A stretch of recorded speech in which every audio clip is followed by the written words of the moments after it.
I'd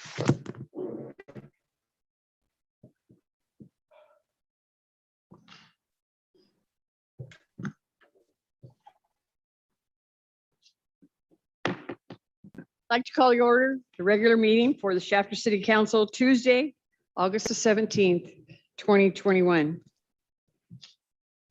Let the record show we have Councilmember Alvarado absent and excused tonight.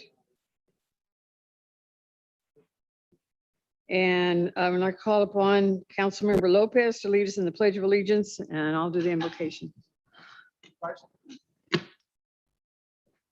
Salute, pledge.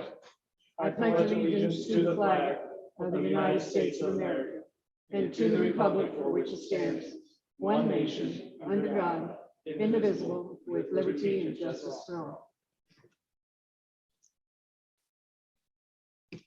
Okay, because of what's happened here in the county and in our communities here in Kern County, I would like to just mention the fact that I want to call for a moment of silence, and I want to build some support upon our officers in uniform.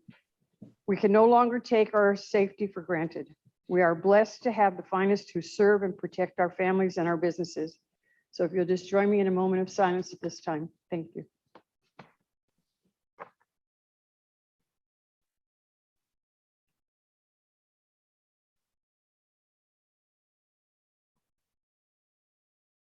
Thank you.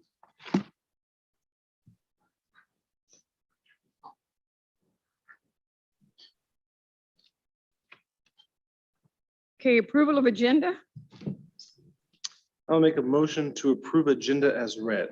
I'll second it. Okay, we have a motion by Mayor Pro Tem Gibbons, seconded by Councilmember Lopez to approve as printed. Mayor Pro Tem Givens, Aye. Lopez, Yes. Espinoza, Yes. and Prout. Yes. Next item is presentations.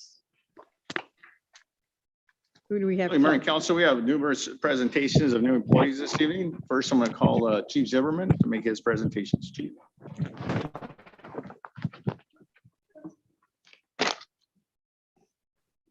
Honorable Mayor, members of the council, the first promotion we're going to talk about today is Assistant Chief Diana Burnette. Diana began her career with the Shafter Police Department in February of 1992. During her time at the Shafter Police Department, Diana has worked as a police officer, a senior police officer, a sergeant, a lieutenant, a captain, and now an assistant chief. She has also functioned as the acting chief when circumstances called for it. She's basically sat in every chair that's possible over there as a police officer, and that's big stuff historically for us. Diana's also, let's see, over her career, she's worked and supervised a number of assignments such as the Field Training Officer Program, investigations, patrol, volunteer coordinator, and I could just go on and on and on with that many years. She has over 3,000 hours of post training and holds a number of post certifications, and she was promoted to assistant chief on July 16th, 2021.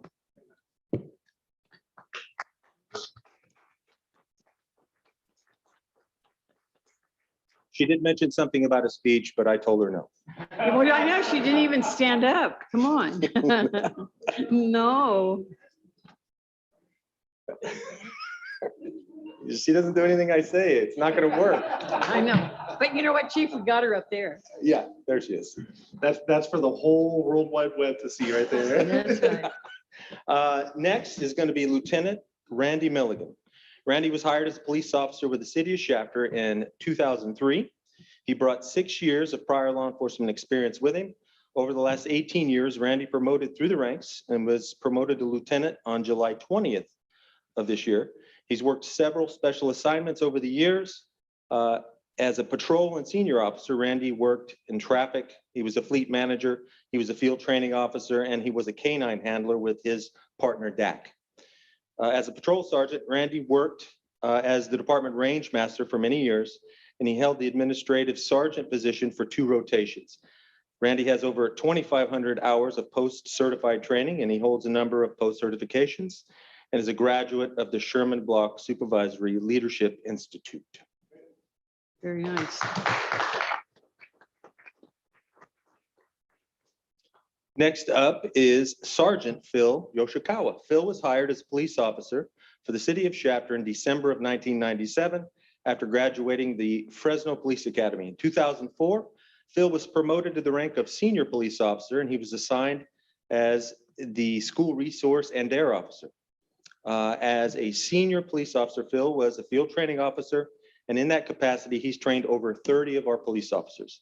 Phil also held collateral assignments as a range master and fleet coordinator / manager. Phil's received certifications in auto theft investigator specialist through the Robert Presley Institute of Criminal Investigations. In 2018, Phil was transferred to be our detective at the police department, and Phil promoted to sergeant July 20th, 2021, and he will supervise a patrol shift moving forward. Congrats, Phil.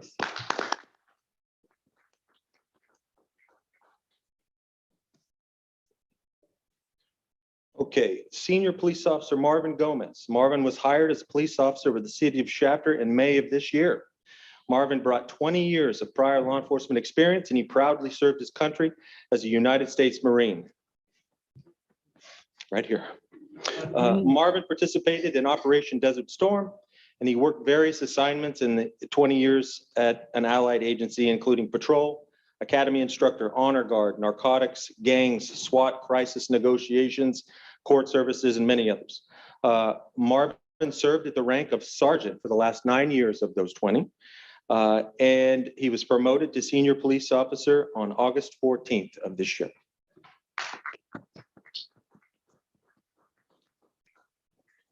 Next up is Senior Police Officer James York. James was hired as a police officer with the city of Shafter in March of last year, 2020, and he also brought 20 years of prior law enforcement experience. He has 16 years of prior experience as a field training officer, and he's trained over 70 police officers. James has 12 years of prior experience as a defensive tactics and use force instructor, and he was recently selected as one of our range master instructors for the department. James was promoted to acting senior police officer on August 14th of this year. Good. Next up is Record Supervisor Samantha Hopkins. Sam was hired as a dispatcher with the city of Shafter in October of 2013. Samantha made the transition to records clerk in November of 2017, where she became the main point of contact for any records needs for the department and the community. Sam has maintained her dispatch proficiencies, and she assists in that capacity whenever I need her to. In anticipation of expanding the SPD records unit, Samantha was elevated to the record supervisor position on July 1st of this year.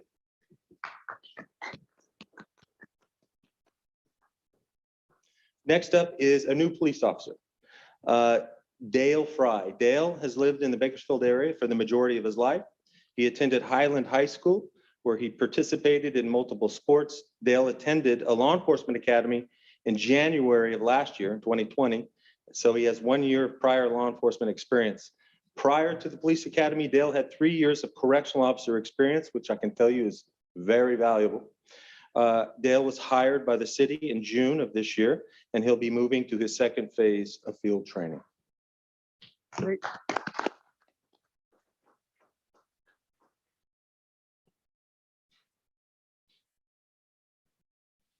Thank you, Chief.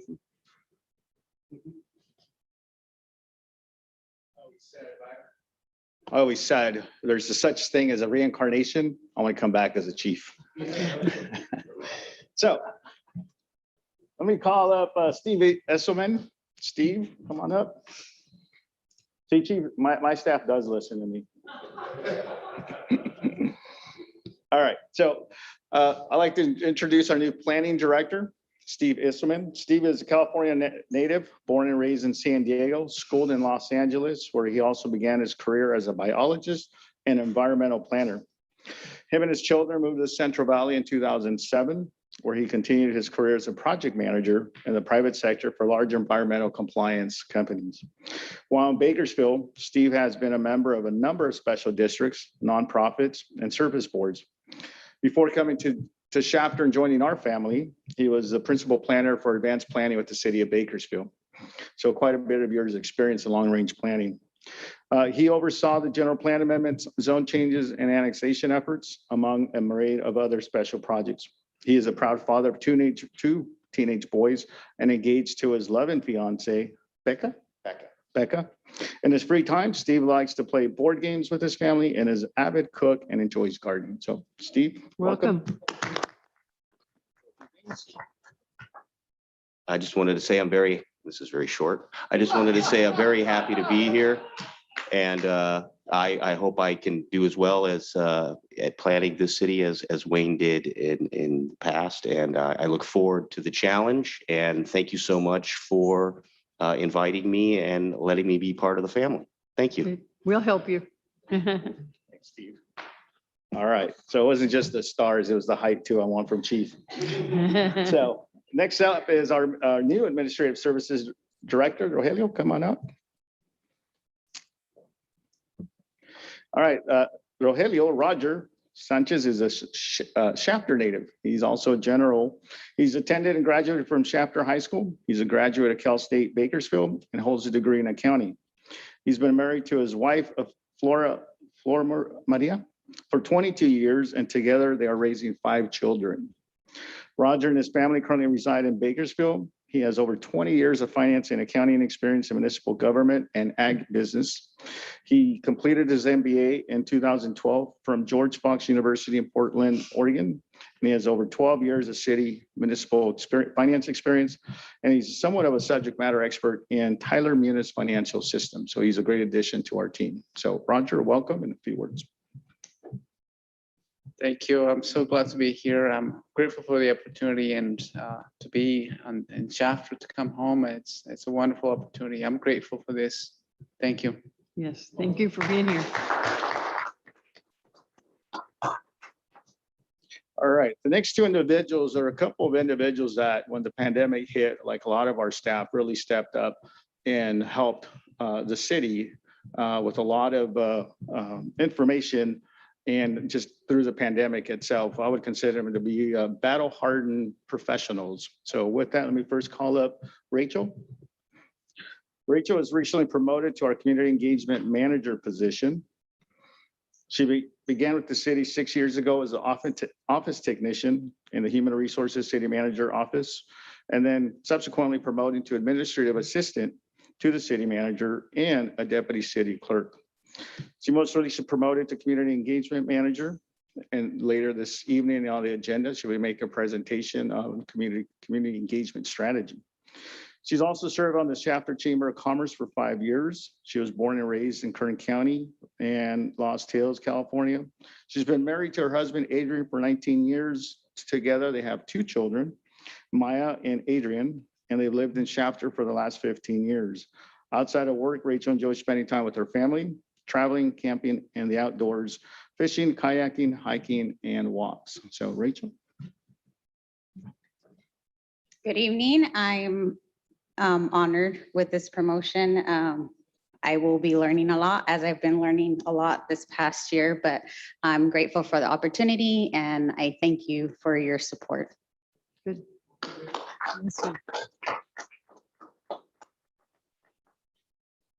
All right, the next individual, Johnny, come on up. Before I give, when Johnny's walking up, I can tell you that when we got ordered to work from home and telecommute, Johnny, without his expertise and his know-how in technology, it's because of him that we were able to so quickly function and still continue to provide city services remotely. He was very instrumental in us being able to accomplish that task. And I think without his assistance and his knowledge, I think we would have been in a very dire situation. Not to mention that during the time that we got hit with the ransomware, working with the IT staff, he was front and center in those efforts to quickly restore our city services and getting us up and running again. So again, Johnny is someone that is battle hardened in the industry, as I like to say, and he has proven himself time and time again. So Johnny was recently promoted to IT systems administrator.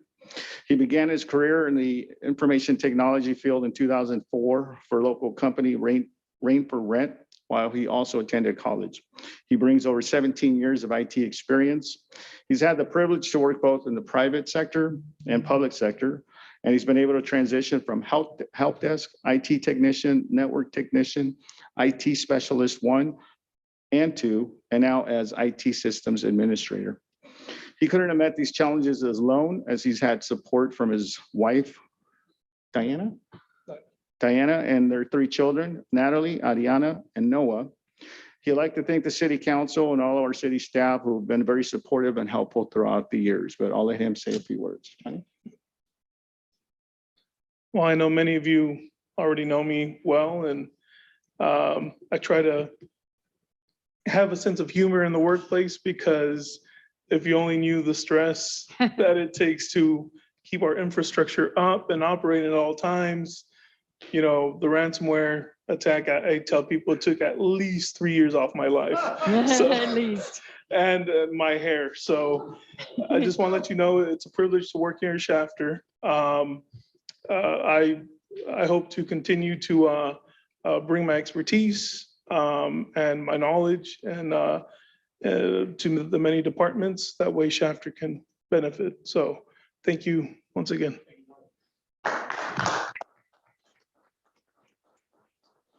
And with that, Mayor and Council concludes our presentations. Johnny, to your hair's defense, I'm pretty sure it was like that before the ransomware attack. That's all right. We'll take the blame. Doesn't matter. But we do welcome all of you. And I know we had an extreme large number of not just promotionals, but new people that have joined us. And it is really very heartwarming for us to welcome you and to hope that you can enjoy our direction and what we want to do for the future of our city. So we do welcome you. Anyone else? Captain Burnette, thank you for your many, many, many years of service. I believe I was an 8th grader when you started the department.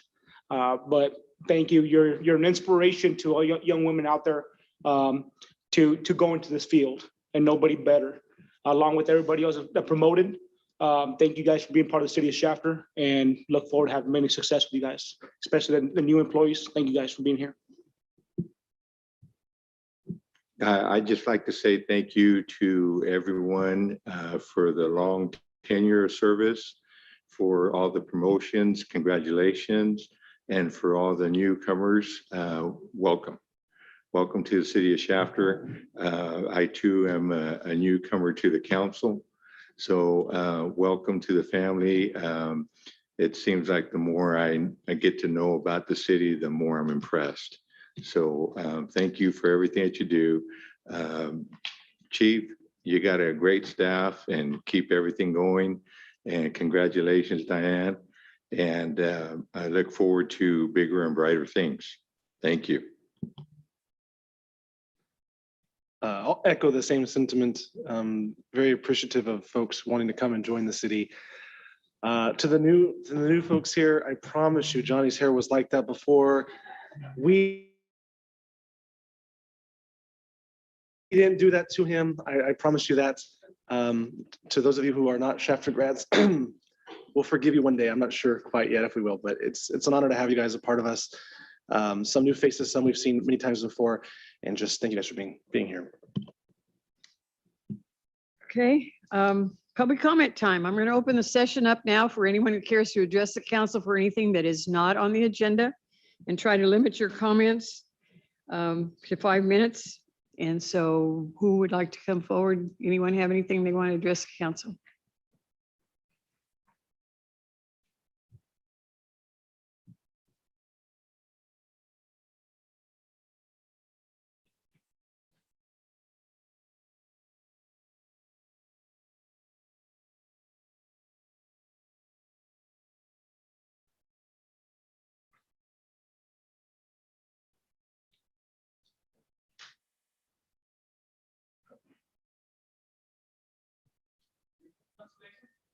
We can, yes.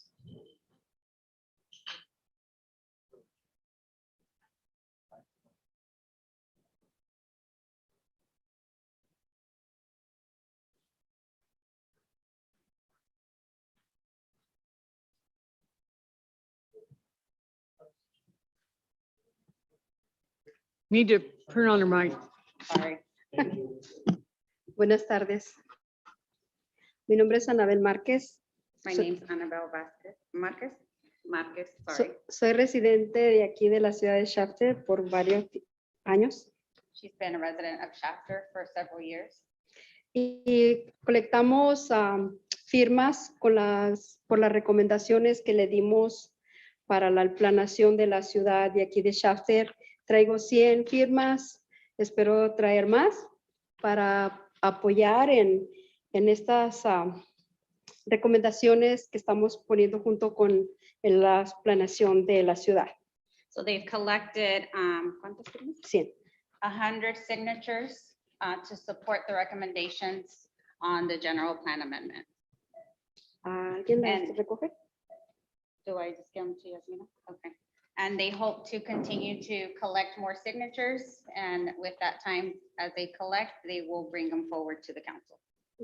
Gracias. Thank you. Thank you, Annabelle.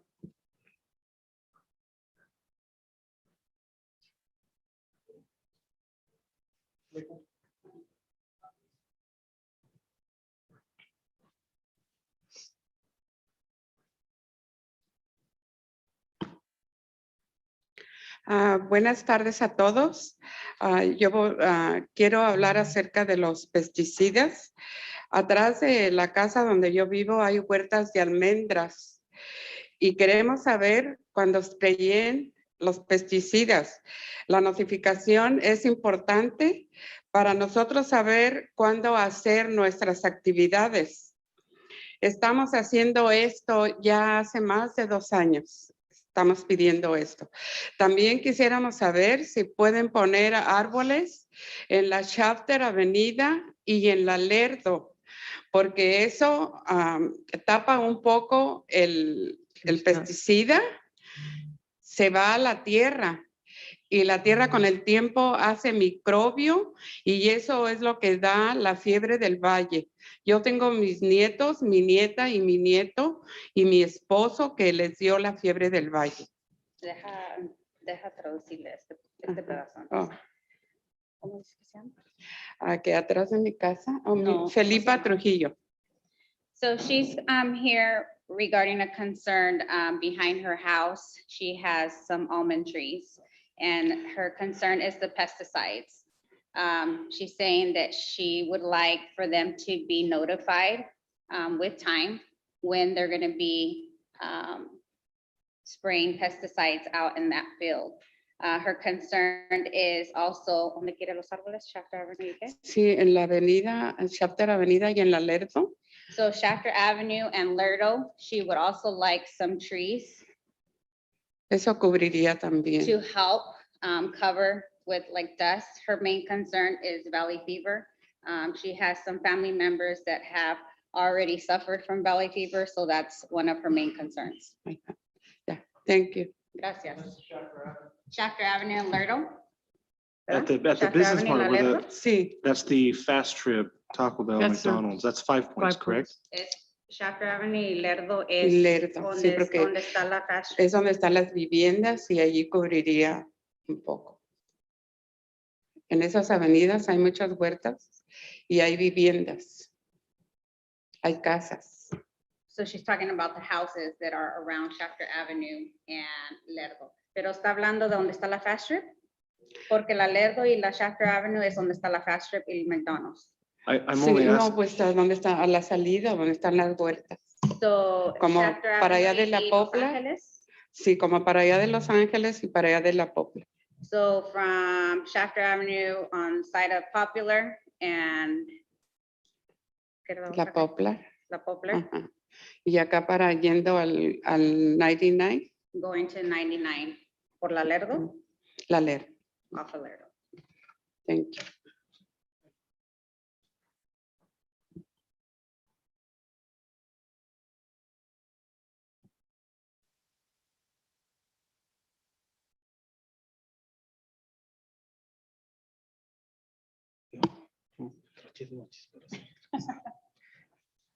Good evening. My name is Gustavo Aguirre with Center on Race, Poverty and the Environment. And my organization has been working with residents here in Shafter since I've been working with residents of Charter since 2006. Actually, CRP has been working longer with Mr. Gary since the 80s. Just want to mention that together with the signatures that Mrs. Marquez presented and several other residents that also came. ¿Podrían levantar la mano los que vienen con refo, por favor? So they are also residents of Shafter that have been engaged on the SB 1000, the environmental justice element or chapter of the general plan. Yes, we came just to follow up, and I'm very happy that, this evening you presented the new planning director, Mr. Steven. Welcome. I think we are going to be seen frequently. I'm very happy to see, that you have the new planner. Just to follow up, and I don't know if you already have some dates on the following up on the SB 1000.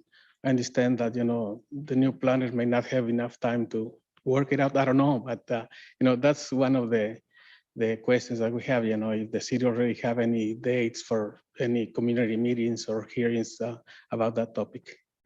Thank you very much.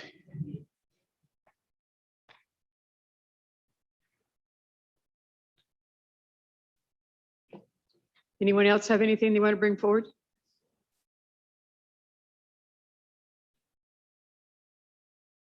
Okay, thank you very much for your comments.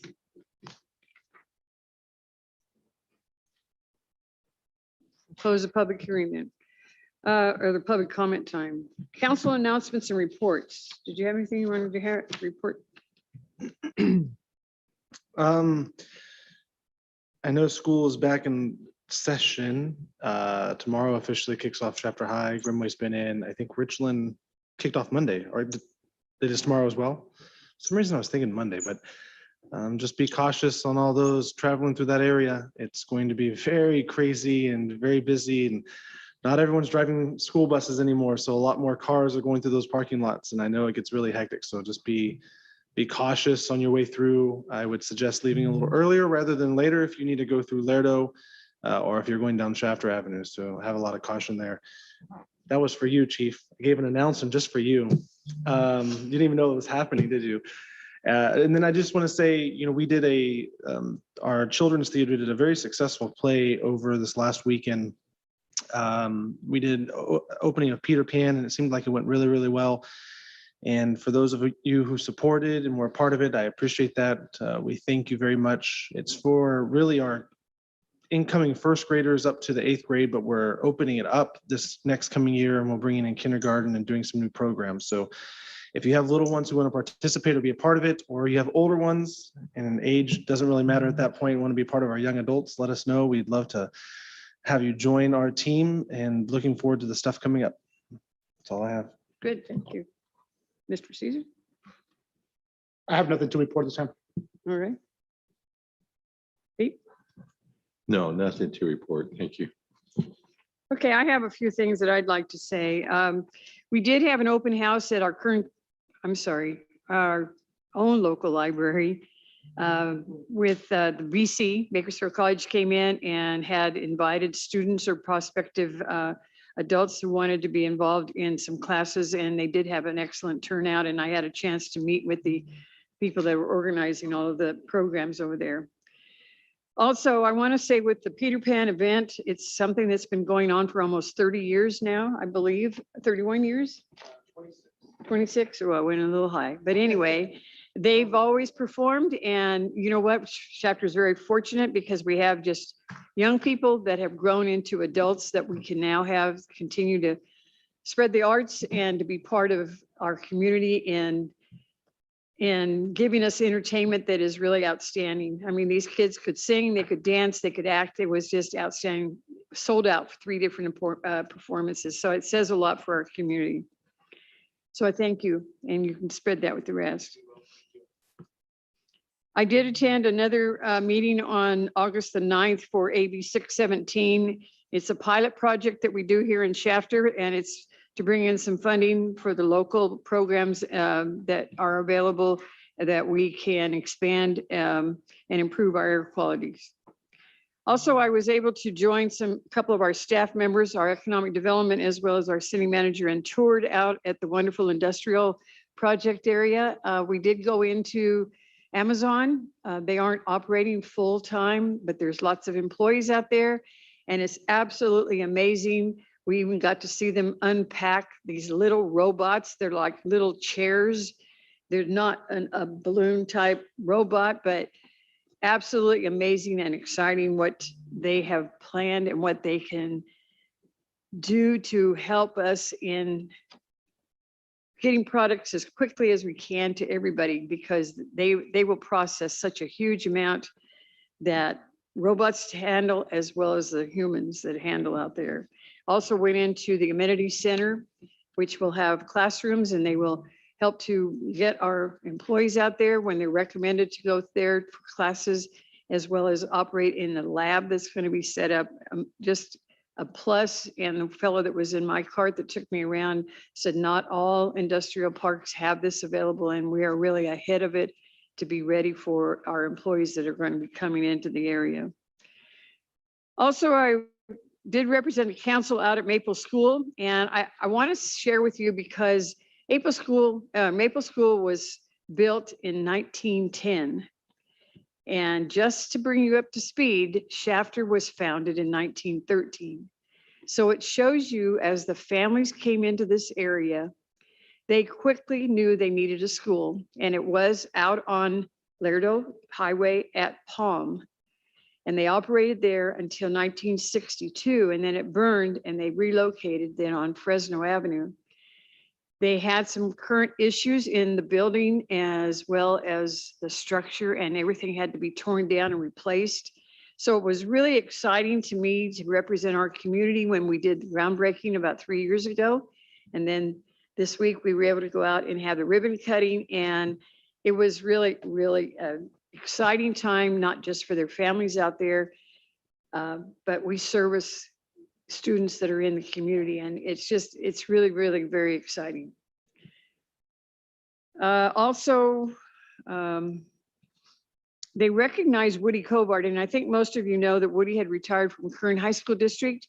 He did an outstanding job in his retirement because he was available then to offer his expertise through the county schools to go out there and help them and guide them through the process of how to get funding, as well as how to get this construction done in as quickly as possible. And the superintendent out there, Dr. Julie Bush, really put the accolades out there for him. And he worked with SC Anderson to do the construction, and they have a beautiful facility. If you ever get a chance to go out there, you really should go out there. They love to share it. They love to show it to you. And they service students from K all the way through 8th grade.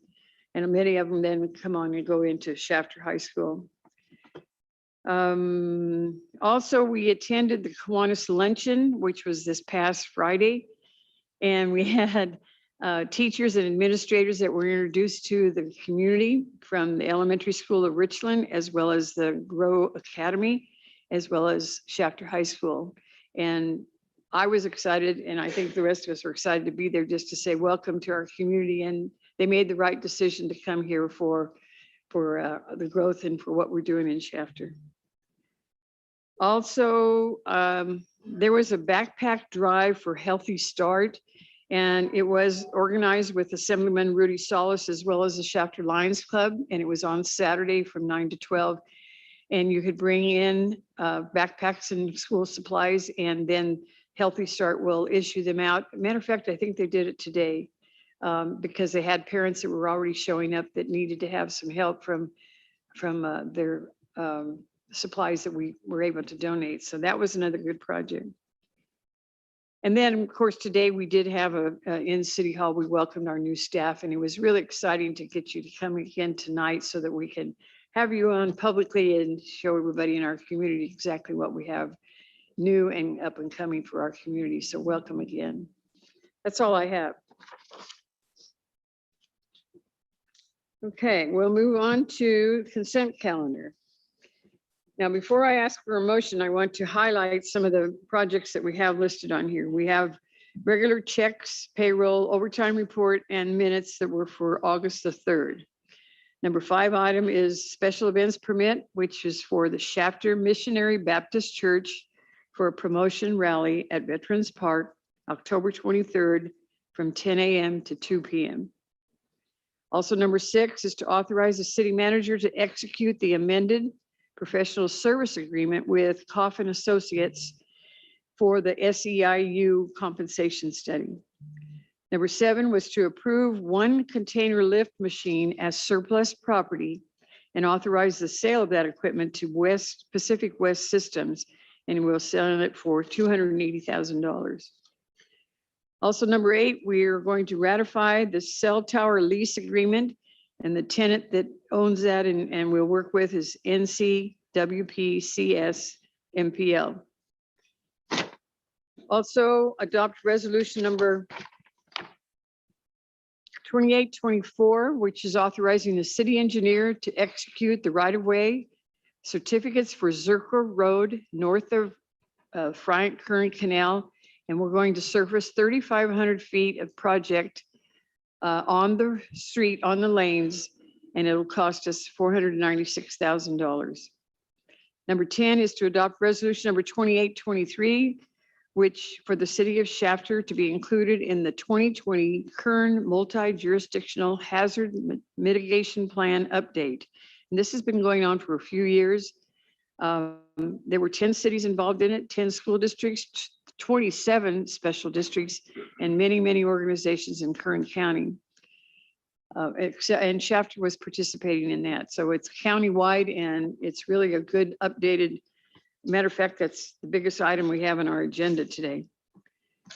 And number 11 was to approve an annual maintenance service for small government enterprise agreement with the Environmental Systems Research Institute in the amount of $35,000 for a GIS mapping service. Not all cities have GIS in their city staff, and we do. We're very fortunate to have it, and we're very excited to have this maintenance agreement that will help keep that up to date for us.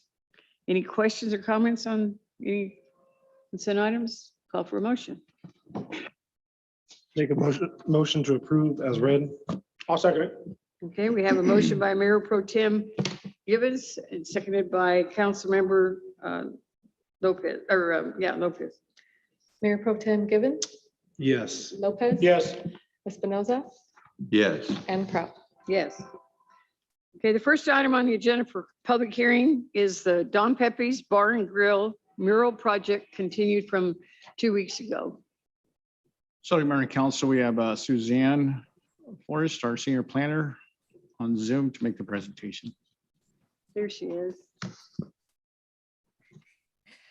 Mayor Prout, council members, good evening. This project was continued from the August 3rd hearing to give staff some additional time to finalize the format of the maintenance agreement.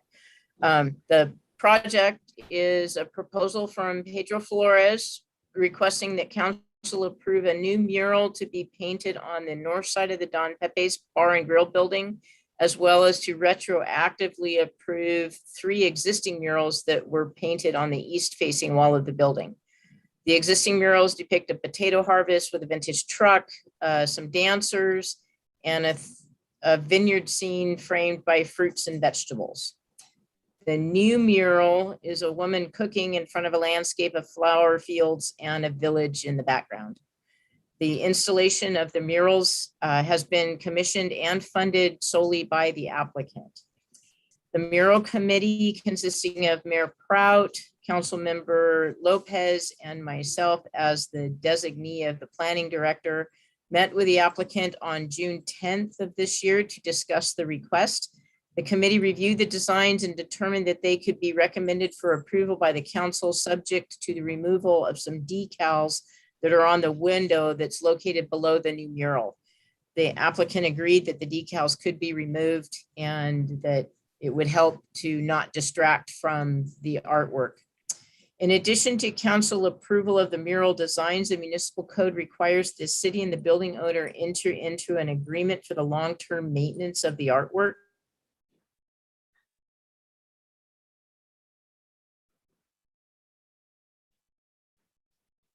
Oops, she's frozen, huh? The maintenance agreement is attached and includes provisions for the city to enforce the maintenance. The maintenance agreement will also be recorded, so there is public record indicating to any future property owner that they have a maintenance responsibility for that artwork. Staff is recommending that your council approve the existing murals as well as the proposed mural, subject to the removal of the decals from the adjacent window and subject to the establishment of the maintenance agreement between the city and the property owner.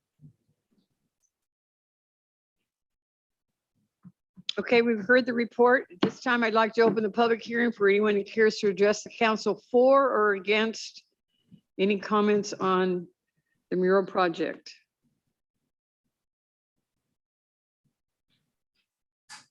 It's an opportunity just to express some thoughts. Hearing none, we'll close the public hearing. Any questions, comments from council? Okay, entertain a motion. I'll make a motion to approve as read. And I'll second it. Okay, we have a motion by Mayor Pro Tem Gibbons, seconded by Councilmember Lopez to approve as presented. Mayor Pro Tem Given, Yes. Lopez. Yes. Espinoza Yes. and Prout. Yes. Okay, the next item is a formation for landscaping and lighting assessment district. Sorry, Mayor and Council, our Public Works Director is out this week. So we have our engineer, city, Alex Gonzalez, making the staff report on this item. Alex? Honorable Mayor, members of the Shafter City Council. At its August 3rd meeting, the council adopted Resolution 2821 declaring the intention to levy and collect assessments per a new city landscape and lighting district to serve residents within Tract 731A. The resolution authorized a ballot process so affected property owners could accept or reject the proposed property tax and authorize a public hearing on the proposed district formation for tonight's meeting. Since the August 3rd meeting, the property owner has provided a waiver for the 45-day notice requirement on the public hearing and provided the ballot package voting to approve the district formation and assessments for all of the affected lots. Staff is requesting that the council conduct a public hearing and at its conclusion, consider adopting Resolution 2825, ordering the formation of Landscape and Lighting District number LL001 2021, confirming the diagram and assessment for said district and levying assessments on the accessible lots and parcels of land in said district for fiscal year 2022-2023. Thank you. Thank you. Okay, at this time, I'd like to open the public hearing for anyone who cares to address the council for or against, may come forward at this time. Hearing none, we'll close the public hearing. Any questions, comments from council? No? Need a I'll make a motion to approve. Very good. I'll second. Okay, we have a motion by Councilmember Lopez, seconded by Councilmember Espinoza. Mayor Pro Tem Givens, Yes. Lopez, Yes. Espinoza Yes. and Prout. Yes. Move on to management reports. The first item is the Kern Community College District, Bakersfield College, to operate the Shafter Library. Sorry, Mayor and Council, this is a work in progress. If you recall, the council formed an ad hoc committee on this matter and made a recommendation to the council for the city to explore and if it was viable and feasible to move forward with establishing our own municipal city library. To that end, Dr. Franz has been making a lot of work and headway in that effort. And the item before you is one of the first major steps towards us achieving that and bringing that to fruition. So, David. Honorable Mayor, members of the Shafter City Council, at your June 1st meeting, you voted to accept the recommendations of the ad hoc committee on library services, as the city manager mentioned. That included a plan to partner with Bakersfield College, really extend the partnership that the city has with Bakersfield College in a significant and fairly unique way so that Bakersfield College would operate the city's new library. This agreement that you have on your agenda tonight is the result of the more detailed negotiations with Bakersfield College, working with the Dean of Instructional Technology, Bill Mosley in particular. We made some progress and arrived at this agreement. The per council direction, we asked for a 10-year rather than a 5-year agreement, and Bakersfield College was amenable to that. However, there are stipulations in the agreement that either side can revise or in the agreement prior to that 10-year. In fact, calls for a regular annual revisiting of the services, and I expect that this is going to be a successful partnership and that we will proceed through the 10 years and beyond, but that's the term of the agreement. Romeo Agbalog has been instrumental in this process. The president of the Kern Community College District Board, he had mentioned potentially being on it. I don't know if Yasmina is he on? Okay. And with that really concludes this agreement, but just to give you some background of what next steps would be, were you to approve this. A couple of things happened this week that are relevant. One was, or last week, first, the Kern County Board of Supervisors agreed to donate the majority of the books, the vast majority of the books, the shelving and furniture in the library to the new city library. So if we were to proceed, that would be something, that would be a donation that you would need to vote to accept. The other development actually happened today. The librarian, I received a letter from the county vacating the space. So as effective today, the county no longer is the tenant of the city in the library. And so that's an important development. The steps that would come next beyond accepting the donation is a resolution to withdraw from the Kern County Library, which requires a couple weeks of newspaper notice, which we would start next week. And that would be ready for your September 7th meeting. Following that would be a document that you would approve that would form the new library. And that would be at the, following that. So those are the sort of steps that are in the future. And this is one of those steps along the path. And with that, I'll be happy to answer any questions.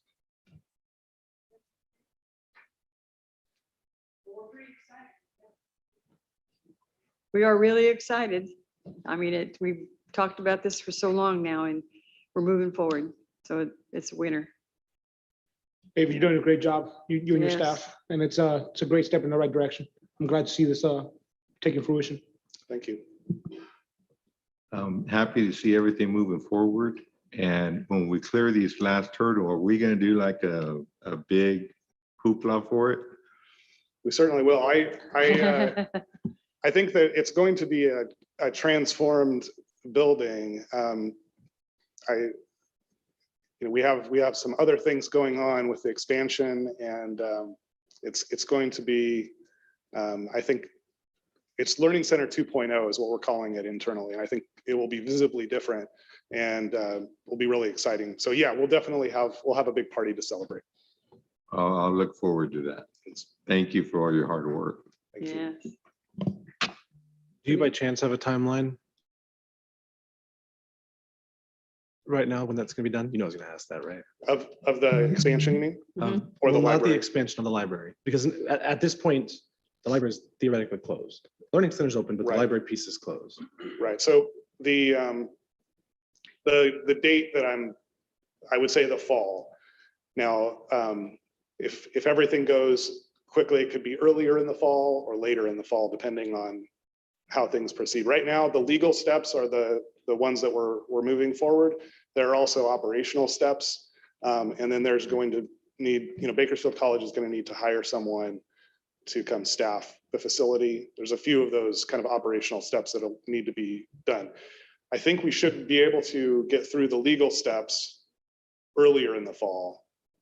How long it takes us then to get the library operational will just be how I don't know, honestly. Never done this before, so I'll go as fast as I can. It's a learning curve for everybody. I get it. Thank you, by the way, for everything that I know there's been a lot of work and a lot of conversations back and forth. And I'll send Romeo a text as well and let him know thank you. It's just been a lot going back and forth, but I'm glad we're to this point finally. Well, we've had backing from the citizens extremely high, so I mean, how could we go wrong? Huh? It's pretty exciting, yeah. Very good. I'll Any make a other mo- questions, comments? I will make a motion to approve. I'll second that.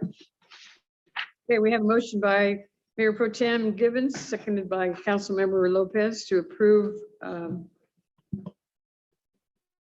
operate the Shafter Library. Mayor Pro Tem Givens, Yes. Lopez. Yes. Espinoza Yes. and Prout. Yes. Next item is the City of Shafter Communication and Engagement Plan. Sorry, Mayor and Council, this is a new concept that we're proposing to you. And our community engagement manager will make the presentation on this item for you.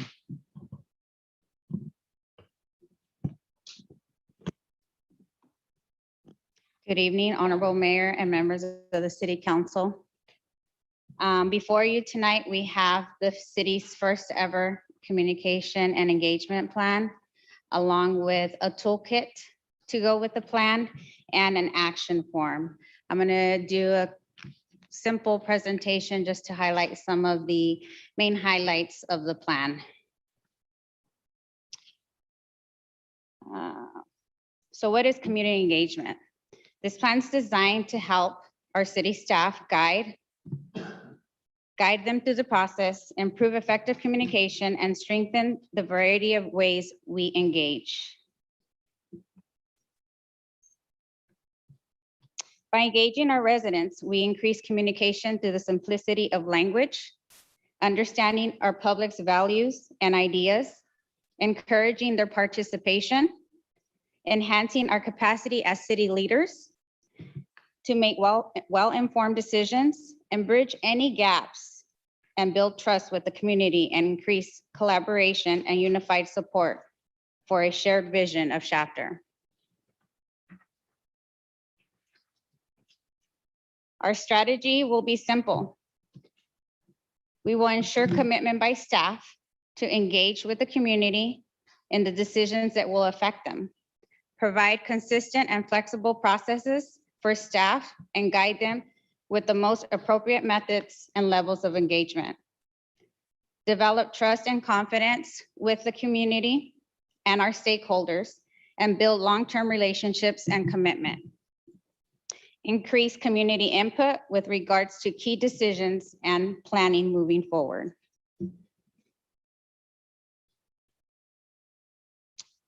How we will engage. We will engage and pursue equitable community engagement, providing quality, trustworthy attention to help us connect with our community. The decision-making process will vary depending on the level of engagement and the nature of the project. The engagement levels will define the most appropriate level of engagement and enable staff to determine the best approach. So this is our action plan matrix with the 4 different levels of engagement. Depending on the nature of the project, staff will use this matrix to determine what level of engagement to use. The table shows you the 4 different levels and it outlines the amount of involvement from both the city and the community. Just to provide you some examples on projects that would fall under each of the 4 different appropriate levels of engagement. If we're informing the public, this would be an example of a project of a route crossing maintenance. We get informed by a third-party contractor that there's going to be maintenance at a route crossing. This would fall under the inform. If we're consulting, I would use an example as the draft environmental justice program. The purpose was to introduce it and obtain public feedback. So that would fall under consult. If we're going to involve the community, an example would be the North Park, North Shafter Prop 68 project grant that we just did last fall. This is an example where we involved the community. We worked directly with the public and throughout the process and ensure that we were taking into consideration all their concerns. And to collaborate, the mural project is a perfect example. Under the collaboration level of engagement, having an ad hoc committee and working with the public or a group to provide solutions and recommendations.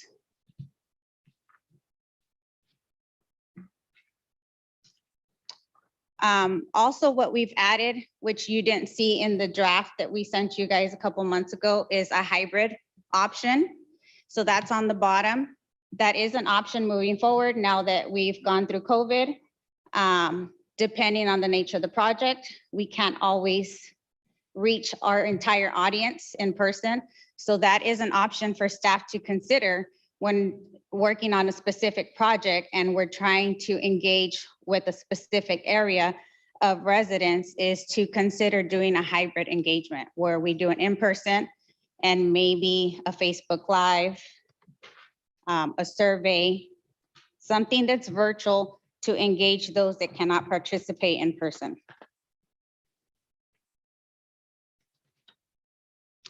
Demographics. Engaging with our community, we recognize the need for an inclusive strategy, allowing everyone a reasonable opportunity to take part and contribute.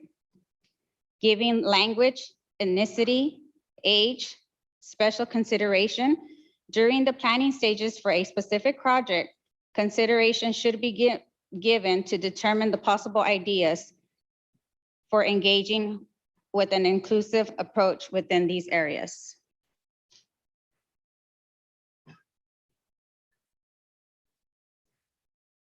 So this is a chart or a matrix with a chain of command, the roles and responsibility for the different levels.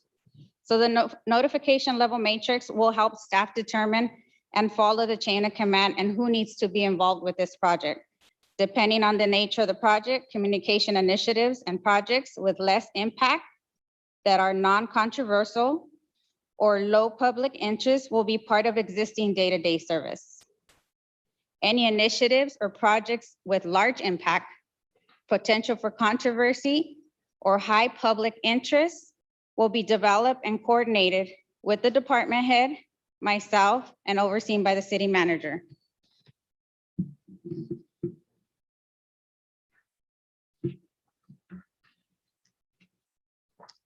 Here is the community engagement project action plan form that staff would use while beginning with a project. Before starting the project, they will use this form to help them develop their engagement strategy, along with the toolkit that's provided with the plan. This will help determine the project's best community engagement strategy and provide staff with the resources and implementation moving forward. This concludes my presentation and I'm happy to answer any questions. I do want to note though, sorry, nothing's really changing with the way we do things. This is basically streamlining and standardizing our processes. This will help me in my new role as I have other duties to kind of stay focused and what's going on and what we need to push out to the community, as well as help the department. So if you have any questions, I'm happy to answer those. You have a question? I do. At what level is this toolkit needed? Is every single project? No, give me so some again, clarification. depending on the nature of the project, do we feel there's going to be controversy on this project? Then yes, we need to use the toolkit. The toolkit includes what different audiences we can include. It just depends on the nature of the project. So depending on North Shafter, the one we just did, we reached out to Healthy Start. They helped listen to Shafter. Anything that we feel that's a radius around that project that will help us engage and reach those residents. So anything that's small and non-controversial that we feel that we won't have any issues, then the toolkit doesn't come into play. We would just continue pushing out information on social media like we do, in the newspaper regarding anything that we need to inform the community. Questions? How, you said that it's not really going to change, it's just going to streamline it. How is it working right now? So right now, we're not using the plan. This is a draft plan. We've been working on this plan for probably close to a year. We've taken the plan to our department heads. We've taken in their feedback and considerations, implemented them into the plan. We also sent this out to council a couple months ago, and I did get feedback from Mr. Givens, which we also implemented into the plan. So you're welcome. So we haven't used the plan. We're kind of just working off email, phone calls, but using the form, it's going to help streamline. We'll sit down, have a conversation about the project, see what we need to do at the beginning of the project. So then I know my play within that project before it starts. I'm gonna follow up. The only reason I'm asking about the additional forms, for some, they may use it once a year, right?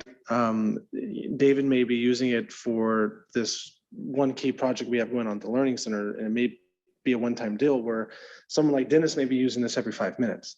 So it just seems like it's a lot. Yeah, it's one form, but it almost feels like it might be a lot depending on which department is having to deal with it. So how are we combating the effects of adding more paperwork to some of these guys? Or is there a way around that? Have we surveyed them to know, is this what they want, or is it usable? Is everyone happy with it? I just want to make sure we're not overloading people who are theoretically overloaded right now. So yes, building would be a department that would use the form a lot. Public Works would probably be the biggest department that would use the form a lot. But within Public Works, I would say if it's an engineer, that supervisor, that engineer would fill out the form, not Mike, not our Public Works director.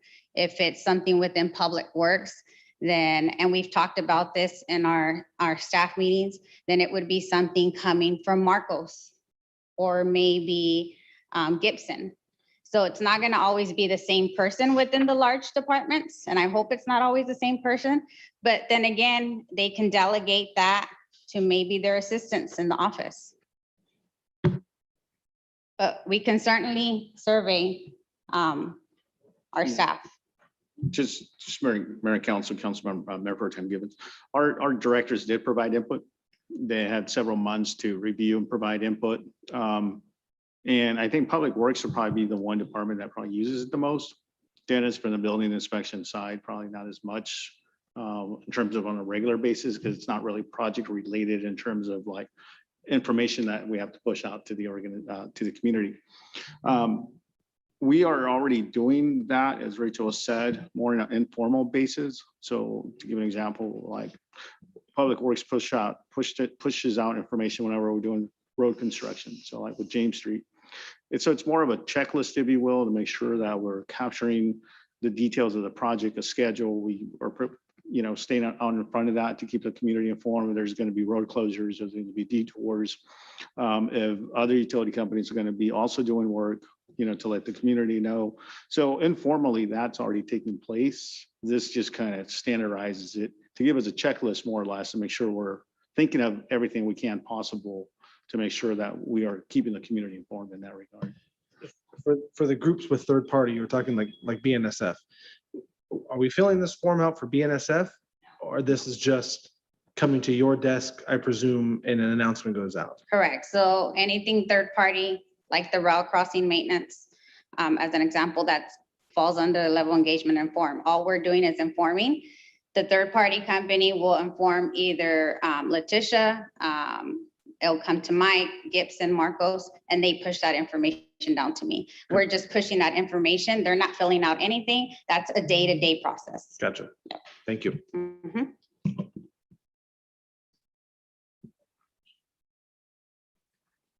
Any question? Okay, the only thing I would question is when they don't come forward and let us know what's going on. And that's happened, especially with the railroad. They've done it a couple times to us, so I don't know that we have any other way to approach them before they start their project, but that's one other issue that we maybe could get it in their hands so that they will let us know in plenty of time. So currently they notify, I believe, Marcos, Mike or Gibson. I have made contact to be added to that list. So as soon as I'm added to that list, I'll let you all know, but just so that I'm also informed in case one of them are out of the office, I know, and we can push that information out. Yes, thank you. Mhm. All right. Okay, we'll move forward. Any other comments? No, ma'am. Let's do it.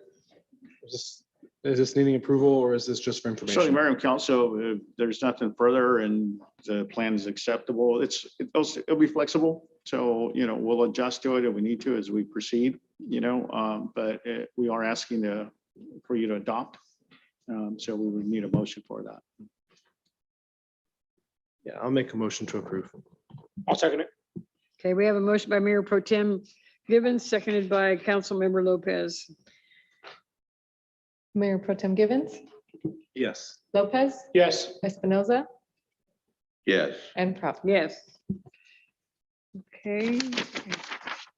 Next item is the city manager comments and reports. So Mayor and council, just a couple items. One, with regards to some of the public comment regarding the environmental justice. I previously shared with you that we're working with the previous director, planning director, myself, we're working with our city attorney's office and their environmental legal department to review the list of recommendations that had been submitted to the city in terms of what level of any would the city would have to undertake in terms of environmental review, in addition to the general plans of our EIR that we did back when we adopted the general plan. So now that our new planning director is on board, we will continue to take up that work, but we are doing some additional legal research to see. We're in uncharted waters, if you will, because environmental justice is all the cities are having to do. So there's not best practices in terms of any one way of doing it. Also, there's not a deadline of when we have to complete it. So we want to make sure that we're diligent in that process because these are policies that will be incorporated into our general plan. That there's an expectation that once adopted as part of our general plan, we'll be able to implement them. And so again, we want to make sure we're diligent, but we are dealing with a whole new subject matter altogether that not a lot of cities have started the process. So again, we're just continuing to work on it and being diligent in that effort. We continue to make work and trying to move our city council chambers from here back to City Hall. We are, you were there this morning, you saw we're doing some painting, some cleanup, we're getting rid of some of the old furniture that we had there. So we're still on target for the first meeting of September 7th. We are pushing for that. And so as we get more information from IT and building facilities, I'll be able to give you an update by the end of the week. But we are working towards making that happen. So keeping it brief, those are the only two comments I had, nothing further. And I don't have any other department directors making other comments. So that concludes it. Okay. We need a motion to recess in a closed session. We have two items. One is a conference with labor negotiators. It includes our city manager and the human resources manager in regards to police department or police officers association. Number two item is a public employee performance evaluation that we will discuss for government code 54957, and the title is for city manager. Need a motion for recess, and it is now 7:10. Best subject of the day, recess. I'll make a motion to recess. I'll second. Okay, we have a motion to recess. All those in favor say aye. Aye, opposed, no. We are recessed. Thank you.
Are we ready? All right. Well, we have this meeting called back to order and we're going to call upon our city attorney who is even substituting for us tonight. And Mr. Castillo, we welcome you here, but he's going to wrap up our closed session for you.